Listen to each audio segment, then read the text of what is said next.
ideas come from everywhere. A lot of people will say, well, how do you get the idea for Google Maps or the Google Toolbar? Where did it come from? And the answer is, in an environment like Google, ever since the company was small, even till now when it's really large, we expect everyone to have ideas.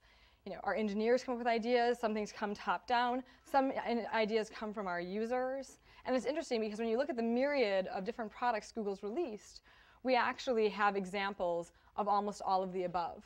Google Maps, the idea for that actually came from an acquisition. We found these 4 engineers in Australia who were just amazingly good at building mapping interfaces, and combined them with a bunch of JavaScript experts at Google and said, okay, let's take their ideas around how you navigate maps, place them on the web using JavaScript, and ultimately build this really great application. So, ideas really do come from all kinds of different inspirations. There's other things that we do that are very strategic and top-down. When we looked at, say, something like Google Desktop, we thought, for a lot of strategic reasons, we need to have a deeper, more meaningful relationship with our users. What functionality could we provide them that they'll want to have on their computer and that will allow them to access Google really easily all the time? So sometimes it comes from an overall strategy or a strategic concern. Sometimes it comes from an acquisition that we're doing. And sometimes it just comes from someone wanting to solve a problem that they feel we could solve better. Google News is a great example of that.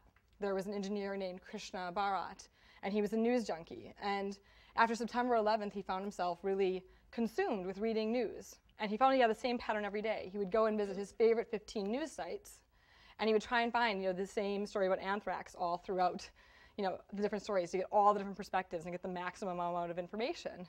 And after he did this for about a month, he thought, well, this is kind of silly because he's like, I work at a search engine, and I actually could probably crawl all this data. And I could also, he's actually an expert in artificial intelligence, and he thought, I could cluster things. So he built this little script that crawled his favorite 15 news sites, gathered up all the news, and then clustered it. So it would actually group the stories he wanted to read together.